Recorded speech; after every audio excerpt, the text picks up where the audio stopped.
Hello, hello, and welcome back to Malts and Meeples, where, we have 3 games to unbox. Now, I've talked about 2 of them before. We have the big boy right here, ISS Vanguard, off to the side. Well, soon to be off to the side. We have Chronicles of Dronagor, and we have a mystery. Not so much mystery. I know what it is. We have an Amazon package. So let's start with this one, because honestly, this one is a pretty big deal. Now, this one is actually one that I heard about on the Dice Tower. Not this version of it, but what it was originally called. And it sounded interesting. It sounded simple and fun, but also one that, most people probably haven't heard of. So, game number 1. Mask of the Pharaoh. So, why this game is so interesting to me, let's open it up. It's a see back panel for caution statement. Now, that's something to start. You have this little thing here you put together. A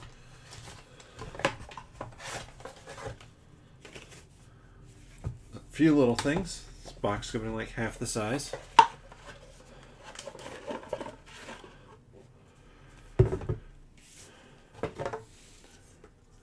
Little room tokens, regular tokens, more rooms. But what intrigued me about this game is going to be this little piece you put together. Let's see, I have my knife, have it over here. So this originally was a game, before Hasbro got it, that was called Mask of Anubis. They changed it to Mask of the Pharaoh. I'm not sure why. Probably just to differentiate it a little bit. Maybe to make it, the name seem a little bit more, I don't know, easier to remember. I don't necessarily know that it is easier to remember, but I could see them doing that. What you have here, somehow,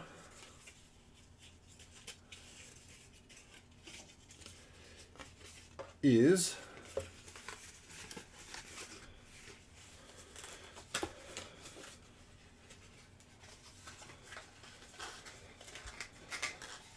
maybe.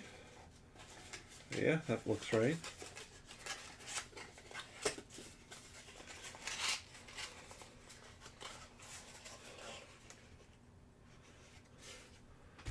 I'm not sure how it all goes together. I'll figure that out. But it's a little very fuzzy viewer. But with this viewer, you are looking at an app. You're looking at an app. Whoever's it kind of navigating the Pharaoh's tomb. So those tiles that I showed you are that tomb, and it is, as you can see, kind of what the little viewer looks like there. And so you're trying to piece everything together, giving directions, and at the end you kind of compare and see how well you did. So one person is looking through the viewer, and everybody else is kind of scrambling to try and find the pieces, trying to make sure that everything is in place.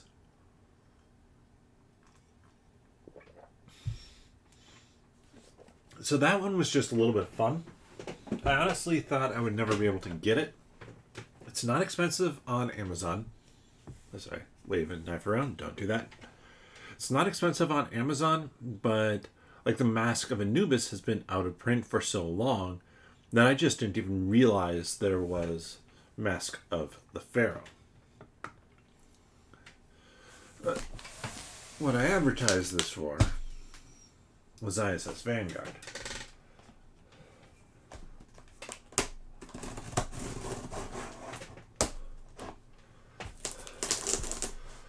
This huge box is not everything you could have gotten in Wave 1.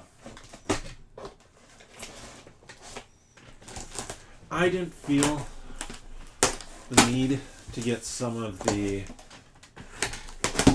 extras for it, just because extras are fine, but, well, for example, things I didn't get. I didn't get the sleeves. I don't sleeve game, so not really something I wanted. Slide this over a little bit. Actually, maybe we just take this down to the floor. This is heavy. I'll be back. So I didn't get the sleeves. I didn't get the pets. And so these section pets, all they really do is hold the die for you. So there's no real gameplay reason for them. You can do the exact same thing that they do without having that figure on there. Now, the section pets look really cute, but I don't need a little robot llama. Well, I want a little robot llama. I don't need one. Yeah. And I didn't get... what was it? I didn't get the section cases. So in this game, you have your different sections: engineering, medbay, whatever it might be, research, and each of them has their own little holder for their stuff. So when you pack it up, you can put it in there. They came with some basic ones, and then you can buy nice sculpted ones with magnets, stuff like that. I didn't feel like I needed that, especially when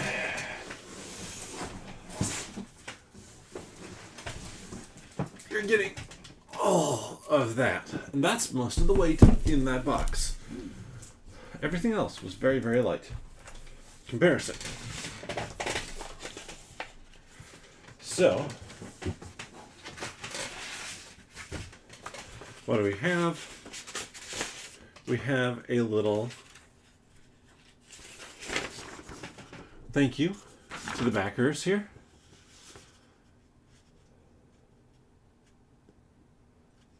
From Marcin,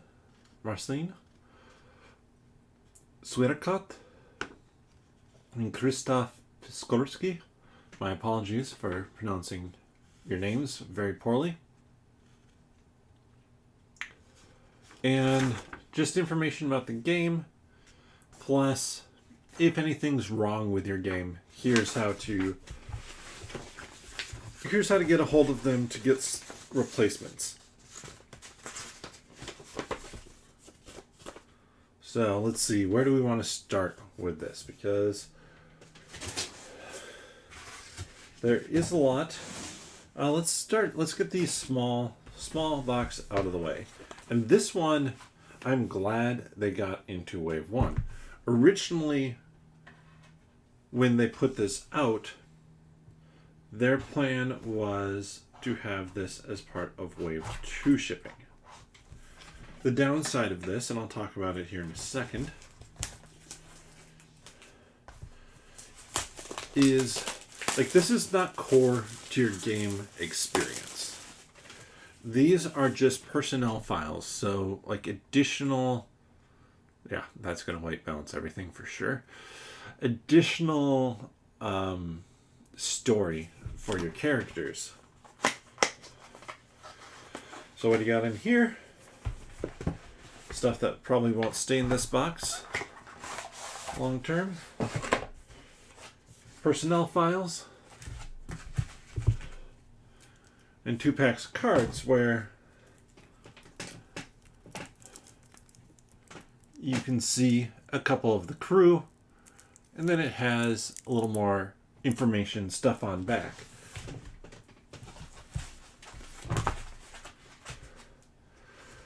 So, like I said, it isn't necessary. It's just going to add to your experience.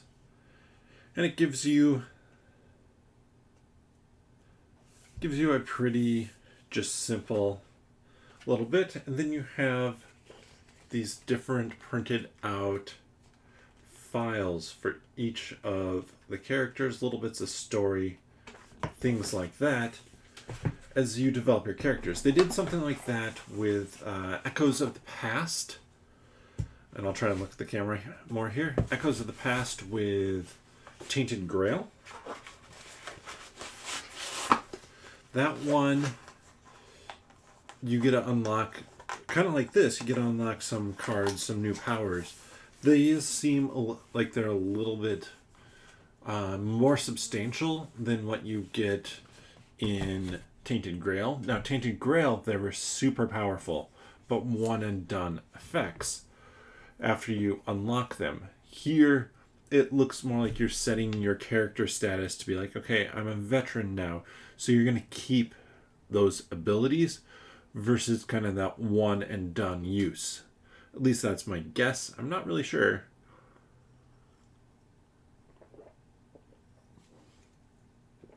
Oh, I guess I forgot to talk about the drink.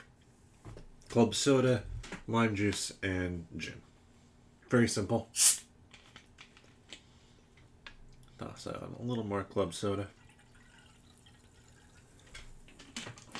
So, then we have two big boxes here. We have the core box and the miniatures.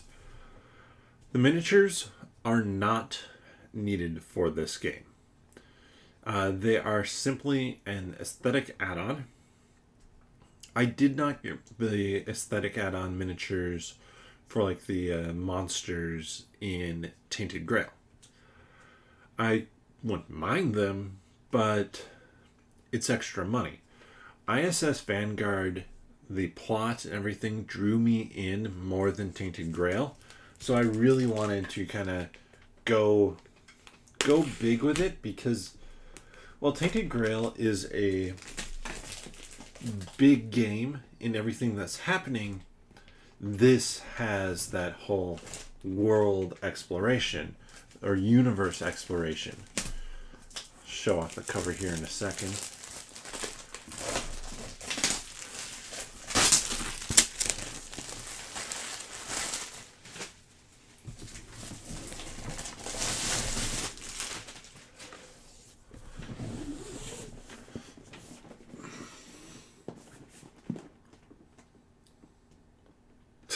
It really likes to find that white on the cover and completely redo that white bounce. So glad that that is an auto function on it, because I think it does a fairly good job of white bouncing me normally, which is very pale. Probably would help if I didn't have the yellow light on overhead and was using the lights I normally use for gaming. But this is a heavy box. I think the whole shipment was like 21.7 pounds. So big. And there's a reason for that. So we have actually not that many tokens. Like, this is a sheet and a half of tokens. And you can see over on this side, actually on both sides, we have monsters. And we have monsters galore. All of these, I believe, have minis for them that I have as well. So put that in there. Then we have our big rule book. And it's a nice rule book. It is not staple bound. So it looks good. It's a very wordy rule book, but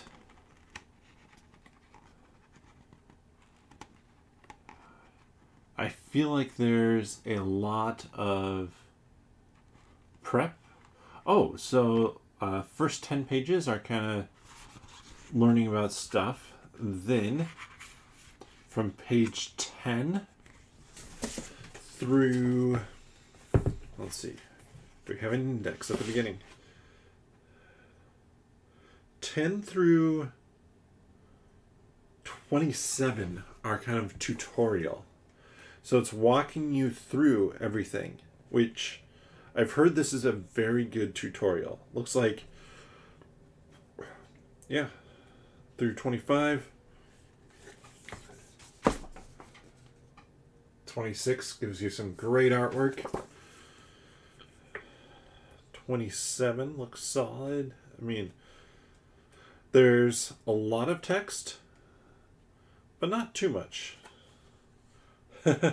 There's even a spoiler section over here that I'm not going to look at too closely that is written upside down. So you have to try to read it if you want to read it. The downside with that is I play board games upside down almost all the time. I don't for streaming, or for solo play, but whenever I play with others, I turn it away from myself. I want them to be able to see it, and oftentimes I know the game better anyways, so I've gotten very good at reading upside down because of board games. So that's why I couldn't look at it too long, because otherwise that would be me starting to read it eventually. We have some sheets here that are for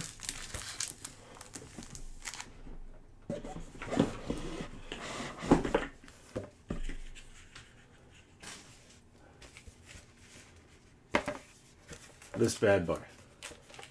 There are even more sheets in here. This is a binder. Very basic. I mean, feels good quality. It's definitely heavy duty. You have sleeves where cards will go. And then you have all of these, which, you know what, I'm going to open it. Yeah, I'm going to open it. No, I'm not going to open it. I'm going to just talk about it.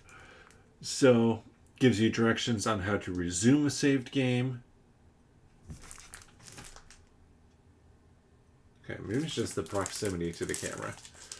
Gives you directions on how to resume a saved game, but then also it's going to have the different actions for the different sections that I was talking about. And this sheet, if you can see there, this is a memorial wall. This is for your characters who have passed away on the great adventure, because in this game you're not so much playing specific characters as you are playing your section. So you have different crew members in that section, and you'll rotate who you take down to the planet depending on what you need, or maybe who's injured or who has died.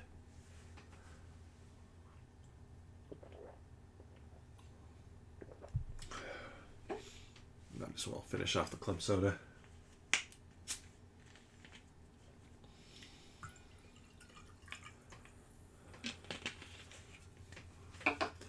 Then over here, we have a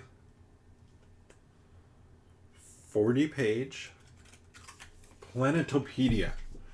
I'm going to show you one page in this, and that's it. So I believe you start on this very first planet page. All these different squares are different locations. They have different text.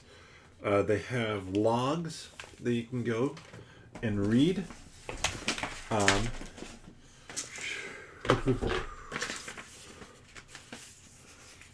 Secret envelope. Do not open. System maps. I'm going to go through here real fast. All right. So, for example, we see Eye of the Void again. Then we have over here Ex Fortitude Veritas. Prologue. Just imagine for a second that inside you there lies the answer to humanity's biggest questions. Question: are we alone in the universe? Who created us? Is there a creator at all? What would you do with this knowledge? I can tell you what we did. My name is Morgan Wayman, and here is my story, or rather, our story. Beautifully illustrated comic, kind of as the prologue for everything that is happening, leading to the creation of the ISS Vanguard. Then we have an operations book. You don't actually need to use this though. Why? Because they have an app. They've had that app out for a while, but it's at least voice acted to some extent. We're gonna have some fun looking at these next. And then we have a logbook, and looks like you have spots to write stuff down, though I'd probably print off a copy or photocopy that. Tons of stuff in the logbook, but again, I probably won't be using it that much because of the app. I was super impressed with the Tainted Grail app. Didn't find many flaws with that, and they've improved it over time. They've maintained that and intentionally improved it over time. So, like I said, double-sided. Little thin, but not bad. We have different landing ships we can use.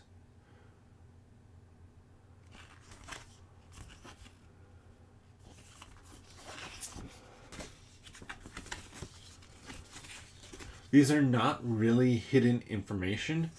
I believe you start out with the Dragonfly, but you can build other ones as you go. And let's see. Let's do this.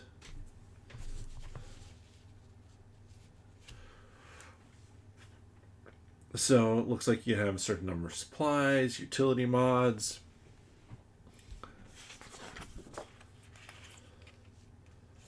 You have different stats up here and over here. Let's see, I'm going to set it like that. So we can see the different ones here.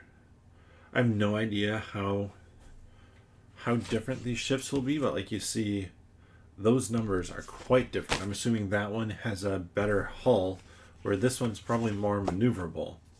So depending on the type of situation you're going to be landing into, you might want something that's more maneuverable because you can avoid stuff, or maybe you want something with a better hull because you can deal with taking a hit.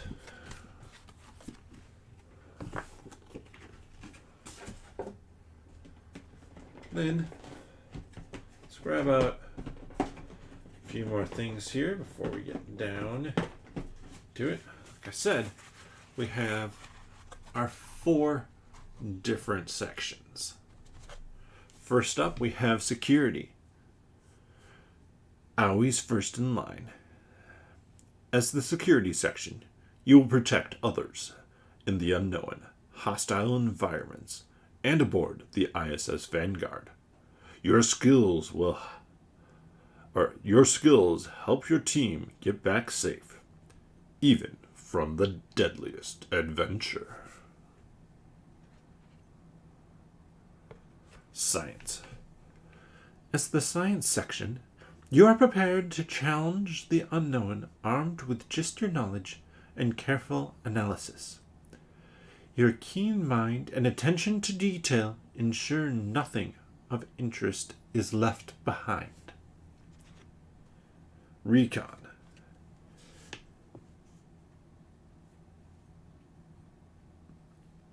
As the section, you are tasked with as the recon section, you are tasked with leading people into the unknown and spotting dangers.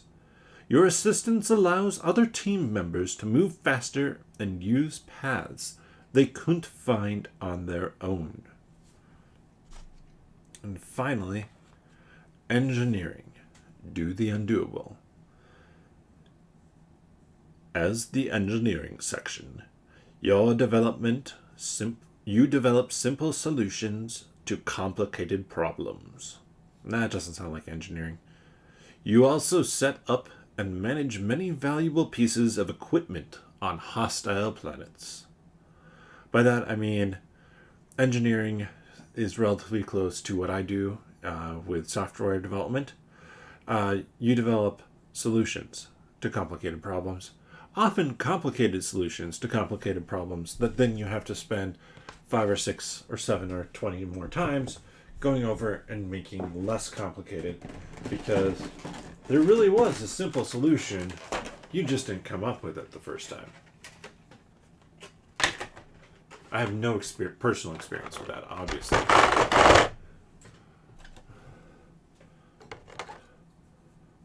So there we have our ship, the ISS Vanguard,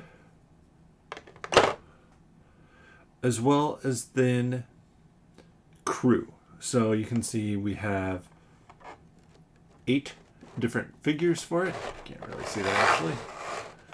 8 different figures for it. And looks just like basically a giant chainsaw. That's not going to focus. So 2 for each section. But don't worry, that's not all.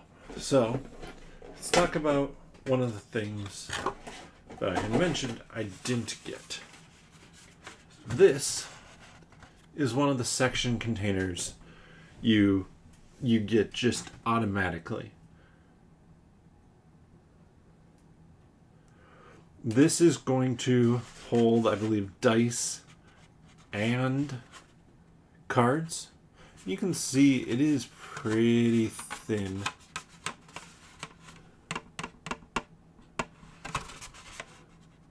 Thin plastic. So the whole idea is the other ones are that much nicer, which certainly they do look that way. I believe you store dice in this side and cards in this side. I'm not going to pull out too many of things. Mainly because, well, let's pull this whole section out.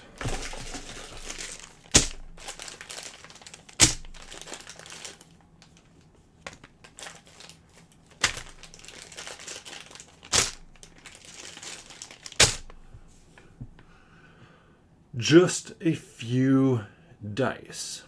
And I believe every single one of these dice is unique. So there's no duplicated combinations of dice, which is one of the cool things you can do, because you can tailor what dice you take on an adventure. You take down to a planet.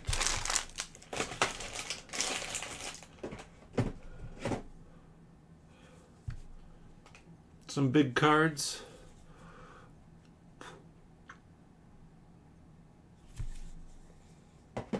Pretend you didn't see that. And I'm actually not going to pull out all the cards. So what I'm going to do is, if you want to see what it looks like down in the box, it's basically that, and then on this side there are the sections. So a ton of cards in there, literal, not figurative.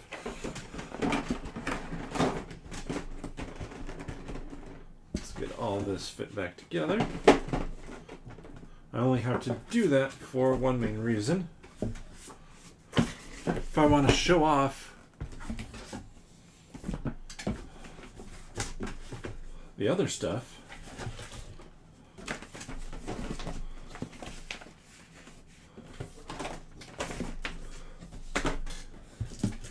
that means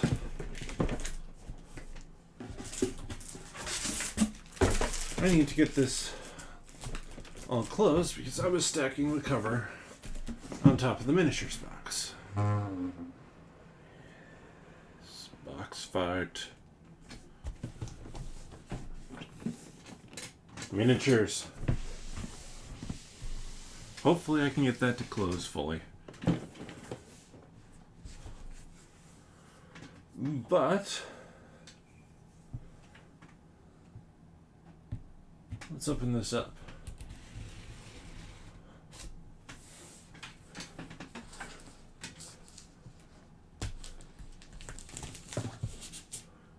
And let's make it so you're not just looking at a table. That'd be useful. You're looking at me, not looking at you.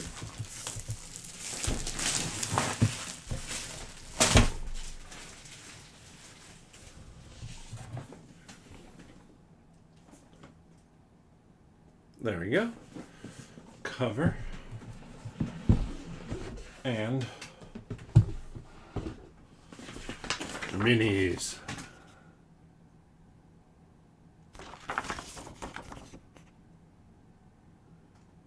I'm showing you that because, well, we are definitely going to look at some of these minis here. Let me switch back over. That's all the minis that I show on here.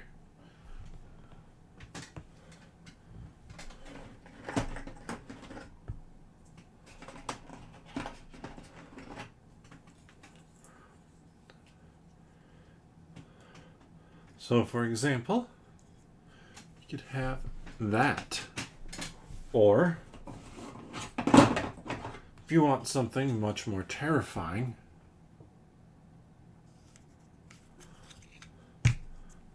that.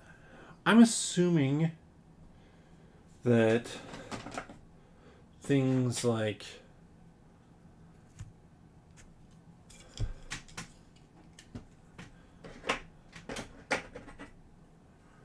this gun turret on top of this little base are not to scale of that monster. At least I'm assuming that based off of the size of the figures in the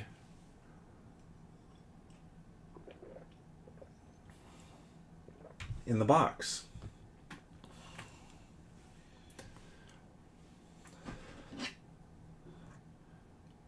I mean, that's a little, it's one of the landers here. I think this is the,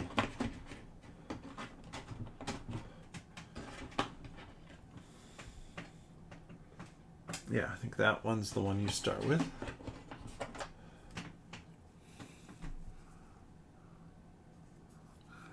So you can see it in size comparison. It's definitely a little bit smaller.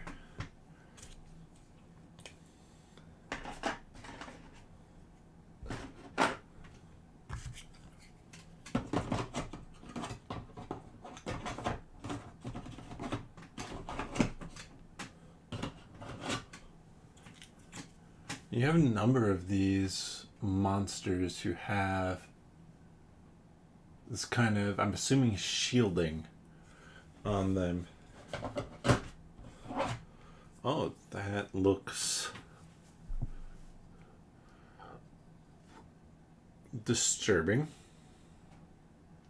I don't feel bad about showing any of these because they really are all already spoiled, so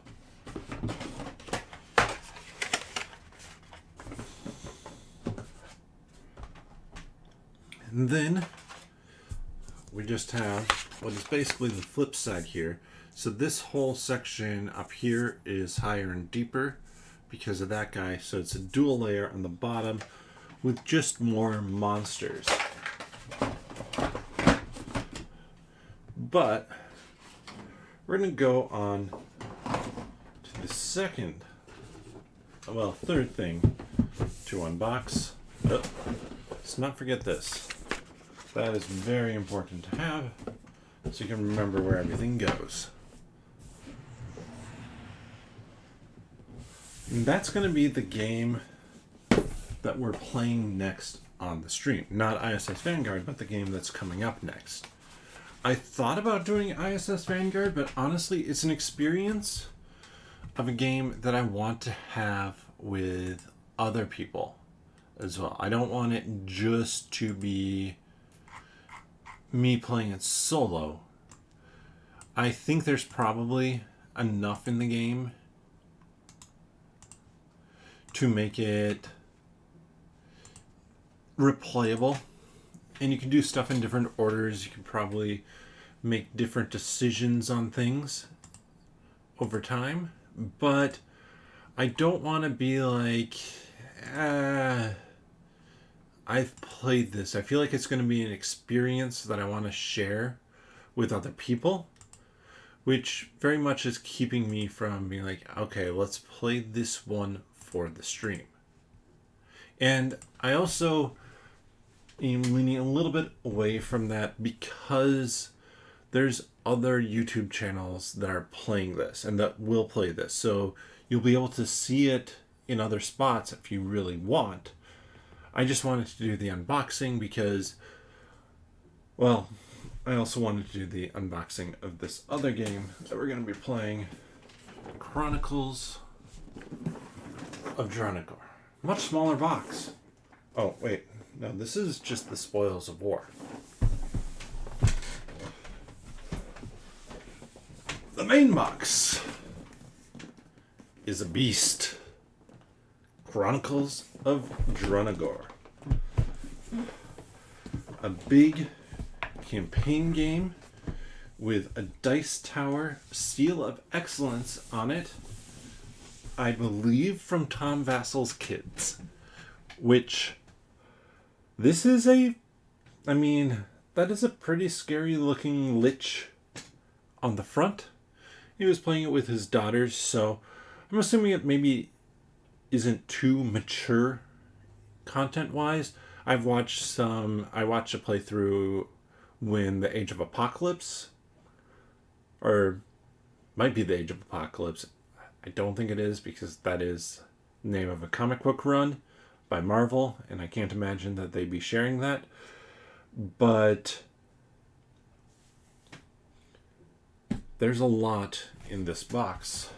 I mean, this box is more square and bigger than the ISS. It's more stuff in here than the ISS Vanguard one.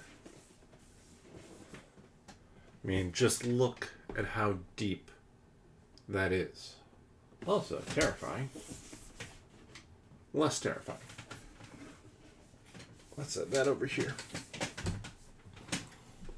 So, I have a couple books here.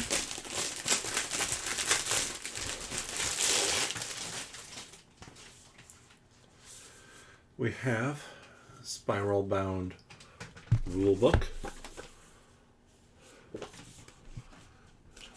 Just want to look at it. 60 pages.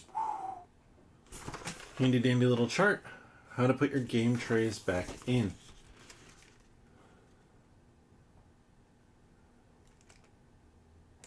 There's a how to play video. That's nice. You have a whole bunch of stuff there.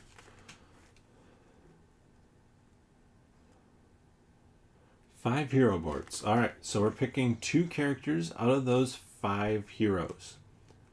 We have the game structure, hero information, setting up an adventure. So they have game basics. I actually like this. They have color-coded along the edge here, so you know what section you're in. Like conditions, immediate effects, and resource tokens. I know, okay, I want to find the one orange page. We have hero actions. That's a much larger section. Equipment. Large piece of artwork. That's fine. I don't hate that artwork. It's just weird to have that be a large piece of art. Monsters, darkness, terrain, and game trays, camp. Other play modes. So you can play one-shots. You can play versus. But it's really meant to be a campaign game. And then conditions, keywords, and terms dictionary. Not too huge. Token types. That's handy.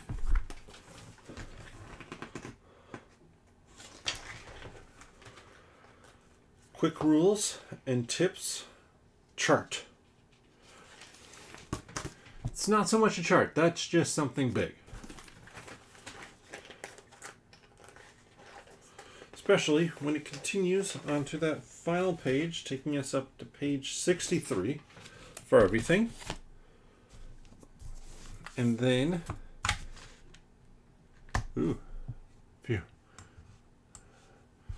we have over here the adventure book. I'm not going to open it up. And I do want to flip half a...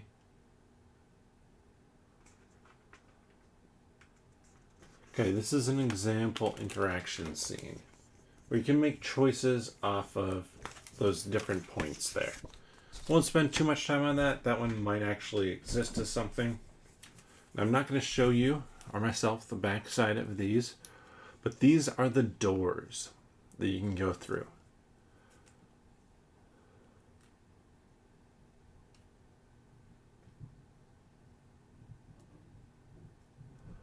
Where, like, this is for chapter 17, door 2. Don't know what that means? It tells you how to set stuff up, and there's this QR code on the side. Dare you tempt the hand of fate? By using this QR code, you'll be directed to our door database where new challenges await you. So I wonder if it's like an alternate setup. We have some tiles here for different locations.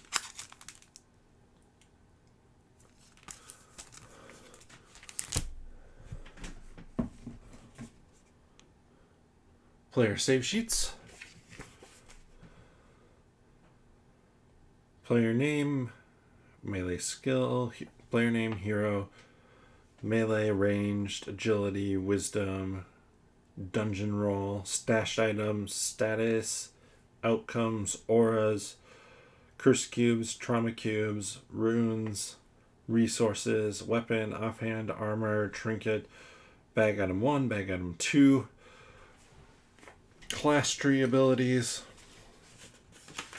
A lot of stuff you can keep track of. Very RPG-esque. So I just showed you the rule book. But we also have a nice little start here. So it looks like you can unpack a hero and start playing as Vorn. And it's going to walk you through a number of the things, it looks like. So I might play as Vorn, play around True Solo.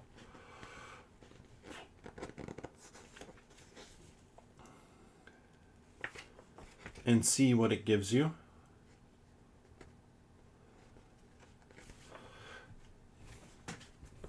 but then jump in actually with the characters I want. Another bag. It's a nice bag. Actually like the material that's made out of. Punchboard. So, I will point out some of these things you see on the back here. These guys. These are darkness. This is one of the ways that I'm impressed with Chronicles of Drunagar. It is a situation with it where the darkness is played basically backfilling where you've been.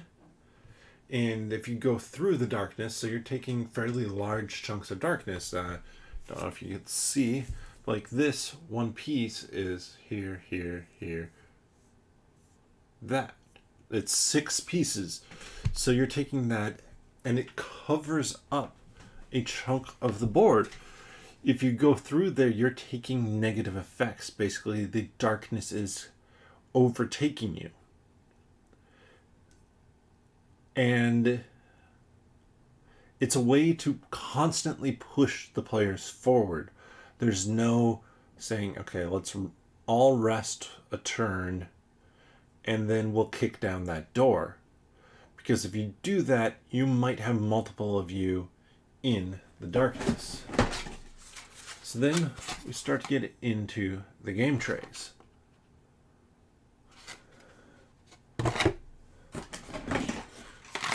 Game trays serve a couple of different purposes. Let me get down this one. And I will pull out, actually I will pull out I think all of them. You can see these pieces fit in here. So it allows you to create 3D terrain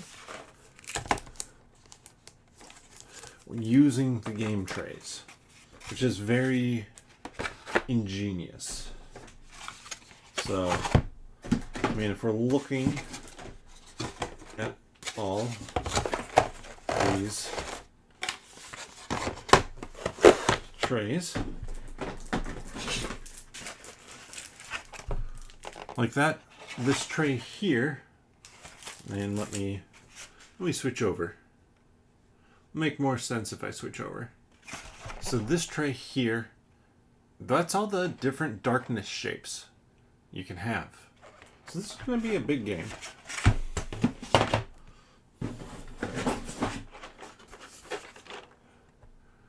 We got our minis here. So it looks like our 5 characters over on this side.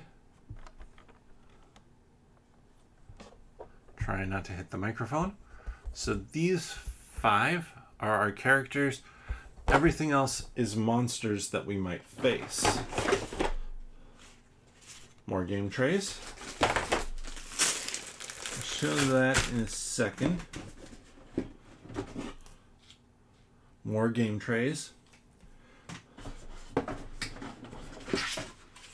More game trays. I'm leaving. Oh, this is 2 game trays. Actually, as is this. Leaving the big one in there with our various monsters. The detail is nice on our Lich. Not great. I don't know, the whole thing feels bulky.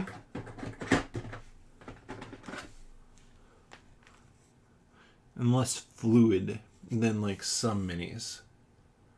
This guy though is in definitely much more of an action pose. You can see. But then you have stuff like these guys. It's not so much an action pose. I mean, it's an intimidation pose for sure, but not super dynamic. All right. So, two last things to show off here.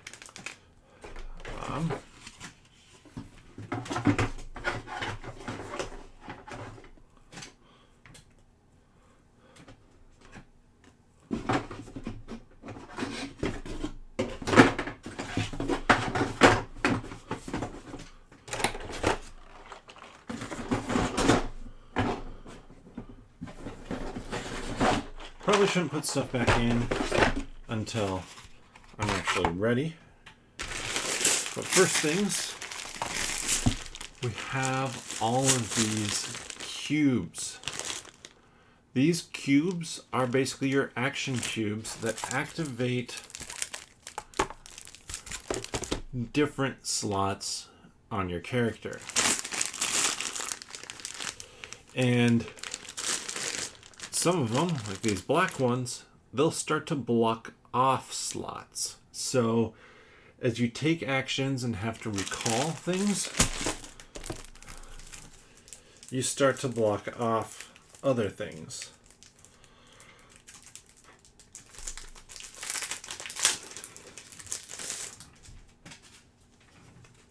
And let's look over here. So we have our camp. We have the Undead King. But these are the ones that I want to talk about in a little bit more detail. So let's get back up here. Looking at the back, we have Vorn, the Dwarf Warrior. Even though the glory of the ancient dwarven holds of Omeka Mountains is long past, the dwarf clans still stand proud of their heritage. Vorn is a scion of Clan Stoneheart, one of the more traditional and influential clans today. By all rights, by now, he should have been on the forefront of clan affairs, honored and respected. But Vorn will never achieve this, for he was exiled from Clan Stoneheart and his name erased from the clan tablets. So that's option one. We're going to play two of these. We have Maya, the Human Ranger. And also, that is not all the background on Vorn. That's just the first paragraph. Maya comes from a humble village at the edge of human territories, far from the human kingdoms and close to the unexplored lands. The villagers in Maya's home were sturdy folk, grown used to the hardships and challenges of the frontier.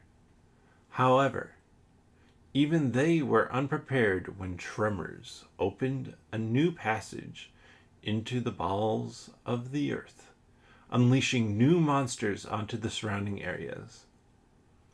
Maya's village would have fallen if not for the help of the Azure Robins. I'm assuming that's a group. We have Lorelei, the Elven Mage. Lorelei was born in Lorien, the capital city of the Sun Elves, on Aspera Islands. And since her childhood, her magical abilities and aptitude were clear. Her parents invested everything in her magical training so that she could become the best mage, she could ever be. And in doing so, they inadvertently neglected their eldest daughter, Lorena, which would deeply mark the siblings' relationship. What does that mean? Who knows? Jaheen, human cleric.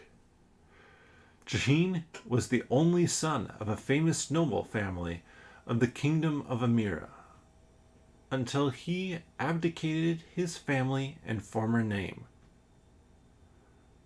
Most of his story, however,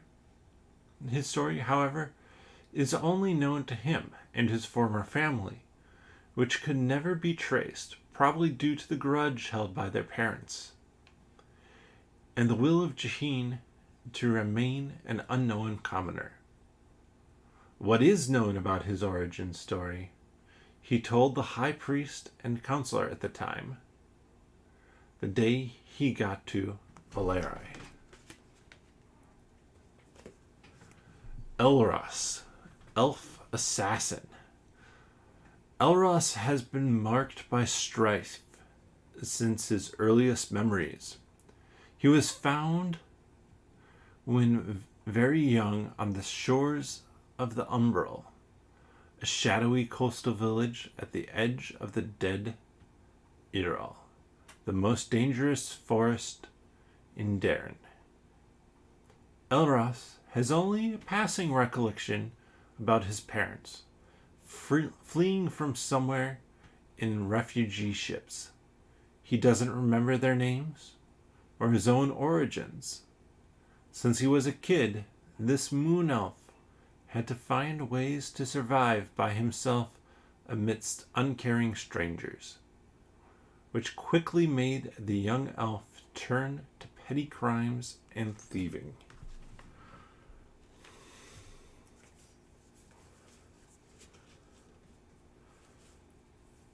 So it looks like we have health. Most of them are at 10. A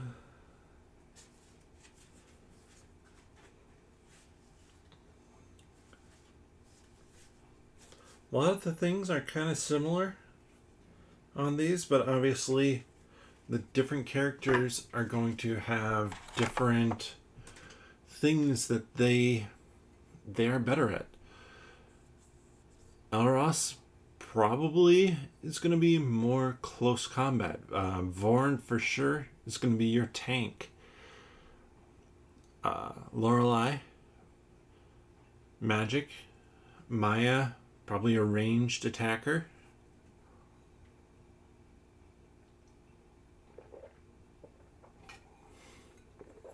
So as I wrap up here, and have to figure out how to get everything put away again, that is the question. We have 5 characters here. Vorn, Maya, Lorelei, Jaheen, and Elros, who are going to be the 2 for me. So I guess a few things here are proficiencies, maybe worth knowing. Elros, proficient with light weapons, offhand weapon, leather armlet, trinket. Less useful than I thought. They all have abilities. You can certainly stop and look at them. Yeah, they're all fairly similar in what they do. You have your main weapon, you either have an offhand weapon or a shield. Or a relic. But that is going to be the question. Who do I take in with me? Because Vorn and Jaheen both have shields.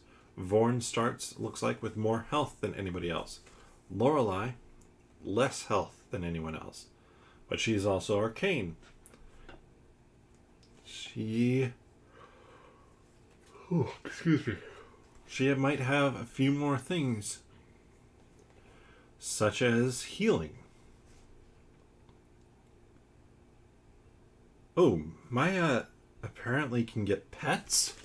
Okay, if she can get pets, I mean, that might start to make some of the decisions for us here. But we'll see. So look to pack this up. Assuming that fits there. Goes on top there. Maybe these guys for sure fit in there.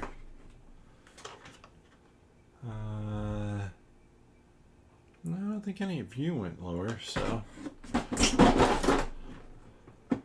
there.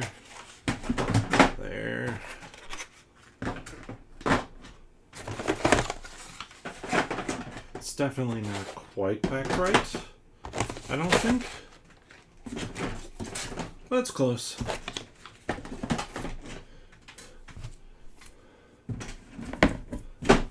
This had to have had lid lift. Ah!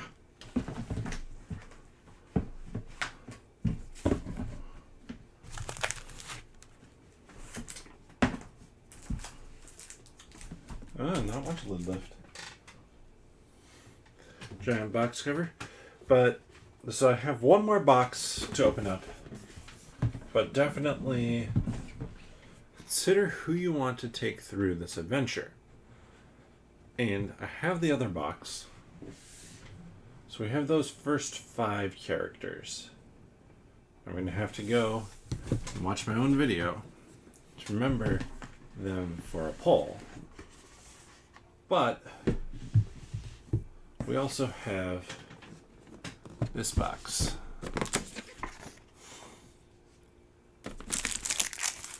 And we definitely have some new characters to talk about as well. We have 12 hero miniatures. I give you 5 options. We're going to be playing probably with these boards. They are giant. So let's go top down. Look at all these characters.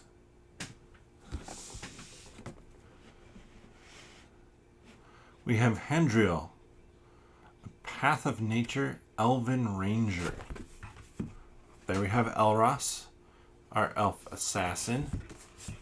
Jaheen, human cleric, okay. Could definitely be a good healer. Lorelei, our elven mage. She reminds me a little bit of Lifa from Sword Art Online. Vorn, a dwarven warrior. Katrina, a human barbarian, Path of Strength. Dressa, a draconian paladin. We're going very classic RPG. Lord Wrath, human shadow knight. Barak, orc sorcerer. I like that art. That, like I showed the artwork that they had in the rulebook. This is better art. Flavian, the halfling bard. Savron, human druid.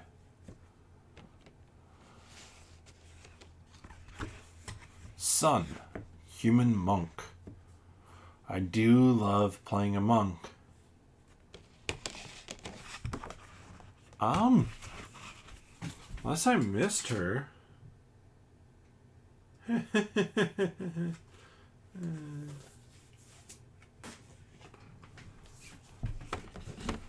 Willow, halfling druid. Cullum, human bard. So you have a couple different options for some of these. Scar, draconian sorcerer. Devron, vampire shadow knight. Oh, sweet, we can be a vampire. Solid health at 12. Lord Wrath has the same. Jade, human paladin. Fork, half-orc barbarian. That is a great barbarian name. Duncan, dwarven warrior. He's tempting. I like that look. Reminds me of Sheamus, WWE wrestler, except as a dwarf. Arcanos, human mage. You can see mages have the least health. Pietro, human cleric. Shadow, Afrit assassin. Ooh, that's some. I like. Afrit is basically, I'm assuming in this case, tiefling, and so here on the flip side of Handuriel, we have Maya. So that must be what? How many characters? 1, 2, 3, 4, 5, 6, 7, 8, 9, 10, 11, 22. Plus our Sun Monk.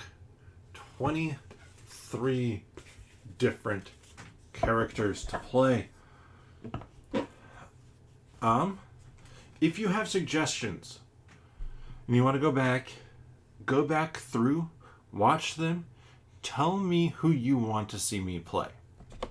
Who do you want to see me play as? So we have more trays. More trays. Now we have the small boards. Dungeon roll. Not sure what that is.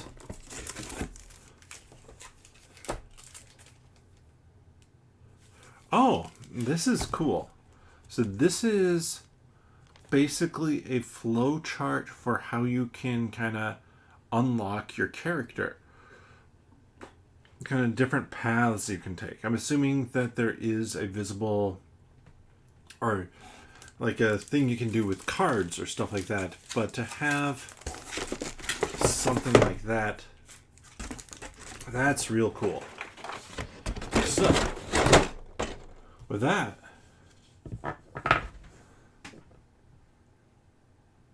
$23 deluxe hero boards, 12 deluxe class ability boards, 5 deluxe dungeon roll boards. So, I will say with this is wave 1 of this stuff for me. I have a second wave coming at some point in time with the new stuff, the Apocalypse stuff. And that comes with more characters. You can play these characters, I believe, in that one. And I picked up a character pack as well that I thought was going to ship with Wave 1. Clearly did not. But let's pop back up here. There we have it. We have so much Chronicles of Dronagar. We have so much ISS Vanguard. And let us not forget about a Hasbro game, Mask of the Pharaoh, that I'm really excited to try just because it looks so different. And this is not a super new game. 2016. So it was using, like, this is the 2016, which means Mask of Anubis is older than that, which means it was doing some sort of VR mask type thing even back then, which is really cool. So, like I said, 23 characters. Help me pick 2. Now, really 12 characters. Help me pick 2. Because the flip side are just different versions of those characters. I'm assuming different powers and abilities, but they're going to be similar. So Barbarian, either side of the Barbarian is probably going to be a Barbarian. So let me know maybe more what class you want me to play, or what character looks good that you think I should get to the table. But with that, thank you so much for watching. For sure, leave a comment down below. Help me make a decision here. Or join me over on the Glory Hound Discord. I'm there regularly. It's where I do a lot of my chatting about board game stuff. And yeah, if you go to Glory Hound's YouTube channel, you'll be able to find a link to that Discord there. But you'll be able to help influence that game, help make decisions on what I'm going to be doing in Chronicles of Dronagar. If you don't want to leave a comment here, but also then tomorrow, my plan is I'm going to be posting about this on nerdologists.com, and I will have the 12 different class options in a straw poll for people to vote on. If I remember and I'm on top of it, once I create that there, I will link to that in the description so that you can go cast your vote. But otherwise, like I said, I'll look at the comments. If you enjoy this content, if you enjoy these unboxings, if you enjoyed the gameplays I've done, please give the videos a thumbs up, leave a comment. All those things help more people find it, can help the channel grow, make it less likely we're going to have a tie when it comes to what characters I should play. And if you want to know when I go live, generally, Mondays at 8:30, Wednesdays at 8 p.m. Though next Monday will not be going live. That is Halloween, and I have a kid, so we're going to be doing the Halloween thing, and then after that, who knows what time that will wrap up. Hopefully not too late. I'm in Minnesota. It is dark outside at this point in time. Very dark. It has been for a while. So it shouldn't be that late, but definitely going to have to not be able to do more of my top 100 games. But then I'll be back with that the following Monday. On Wednesday, week from today, plan is Chronicles of Drunagar. I have to hack up Stars of Ikarios, which is on the table, and get this set up, probably play around with a little bit so I know what I'm doing. But yeah. The simpler way to know when I go live, though, is just subscribe and click the notification bell. But with that, again, thank you so much for watching. There's definitely the stuff you can do to help out the channel. You can check out nerdologists.com, as well as 10 Minute Marvel, which is going to be coming 30-Minute Marvel soon, after the end of Phase 4 of the MCU, where I talk about Marvel and nerdy things, and just recently, 1 week in, have a co-host, which is why the length is getting longer than 10 minutes, and we chat about all sorts of nerdy things, all of them related to Marvel. This past episode, which came out yesterday, we did our top 5 MCU projects for both of us, which includes Disney Plus stuff, so it's worth check that out, see what we like. With that, bottoms up.